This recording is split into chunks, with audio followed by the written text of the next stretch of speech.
नमस्कार विद्यार्थियों, मैं हूं योगेश कलाल मेरे YouTube चैनल पर।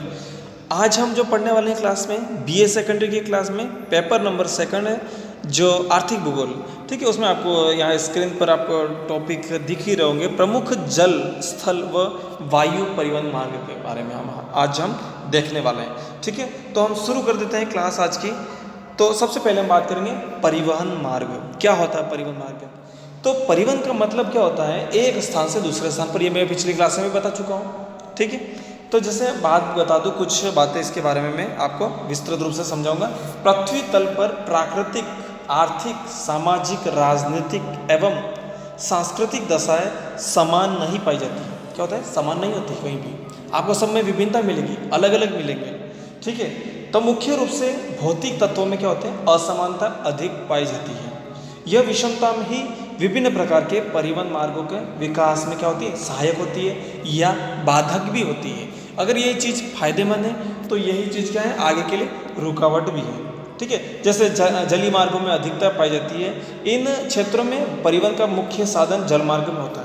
ये जलमार्ग सस्ते व क्या होते हैं? सुगम होते हैं। इनके लिए किसी प्रकार की कोई, जैसे अब हम स्थल परिवहन की बात करें तो हमारे सामने कई प्रकार की समस्या आती है। कहीं पहाड़ आ जाता है तो रास्ता टेढ़ा मेढ़ा होता है, लेकिन अगर जल परिवहन में अगर आप इसे देखेंगे तो आपको यह देखने को नहीं मिलेगा, ठीक है। तो सस्ता व सुगम होता है। इन मार्गों का निर्माण विशेषकर खर्चे की आवश्यकता नहीं होती है।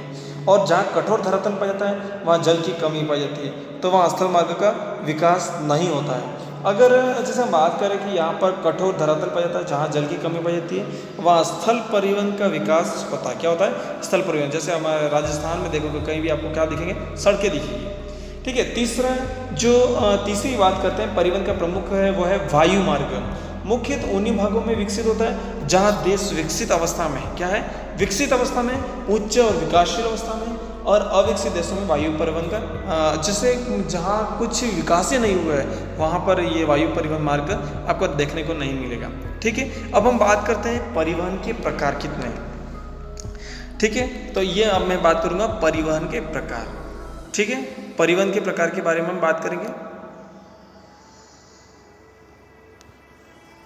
हाँ, परिवहन के प्रकार संसार के विभिन्न भागों में स्थल की रचना, क्या हुआ? स्थल की रचना, भौतिक भौगोलिक परिस्थिति, आर्थिक संसाधनों की उपलब्धता व तकनीकी स्तर के अनुसार विभिन्न प्रकार के परिवहन मार्ग व साधन प्रयोग में लाए जाते हैं। तो अब हम बात करेंगे नंबर 1 की, जल परिवहन। जल परिवहन, महासागरीय जल परिवहन एवं स्थलीय जल मार्ग दोनों सम्मिलित किया जाता है। दोनों को क्या कहते हैं? सम्मिलित किया जाता है। यहाँ हालांकि सम्मिलित मिसप्रिंट है, सम्मिलित किया जाता है, ठीक है। अब हम बात करेंगे नंबर 2 की, स्थल परिवहन। स्थल परिवहन में कुछ भागों में हमें विभाजन किया गया है, ठीक है। कुछ निम्न भाग हमने बांटे हैं। जैसे एक मानव क्या करता है? मानव भारवाहक, अर्थात अब मानव अपनी पीठ पर या कंधे पर माल ढोकर ले जाता है। क्या करते हैं? माल ढोकर ले जाता है, ठीक है। तो जैसे कि ढोकर ले जाते हैं, जैसा कि पर्वतीय एवं दुर्गम जो क्षेत्र होते हैं वहाँ आपने देखा होगा, जहाँ पे गाड़ी की सुविधा नहीं होगी वहाँ पर इस प्रकार की व्यवस्था आपने देखी होगी। उदाहरण के लिए जैसे हिमालय का पर्वत है, एंडीज पर्वत, मध्य एशिया के पर्वतों में बहुत सी घाटियों में तंग और पथ ढाल ऐसे दुर्गम होते हैं, उन पर केवल मानवीय परिवहन का साधन होता है, ठीक है।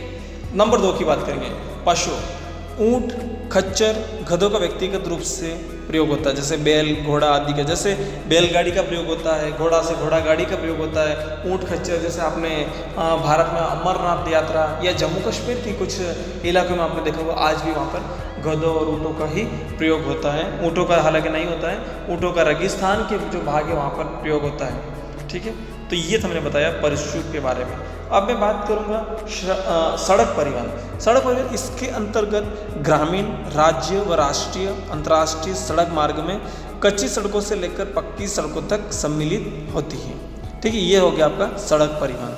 रेल मार्ग की बात करें, इसके अंतर्गत नैरो गेज यानी सकरी, मीटर गेज, ब्रॉड गेज आदि रेल मार्ग आते हैं, आदि को सम्मिलित रहता है, ठीक है। ये हमारे हो गया रेल मार्ग के अंतर्गत। वायु परिवहन मार्ग, और इसके अंतर्गत स्थानीय, प्रादेशिक एवं अंतर्राष्ट्रीय वायु मार्गों को सम्मिलित किया जाता है।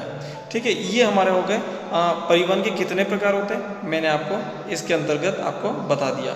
ठीक है, तो जैसे सबसे पहले हम बात करते हैं तो हालांकि हमारा वायु परिवहन अलग से है। ठीक है, सड़क परिवहन के अंतर्गत या स्थल परिवहन के अंतर्गत नहीं है। ठीक है, कल कुछ हम मैप के आधार पर मैं इस क्लास का विस्तृत रूप से जल परिवहन के बारे में बताऊंगा। ठीक है, स्थल परिवहन के लिए क्या विशेषता होती है, जल परिवहन के बारे में क्या क्या बातें हैं, वो कैसे इनकी उत्पत्ति हुई, इस सब के बारे में मैं आपको कल मैप के आधार पर आपको इस क्लास में बताऊँगा। ठीक है, आज की हमारी क्लास यहीं तक रहेगी।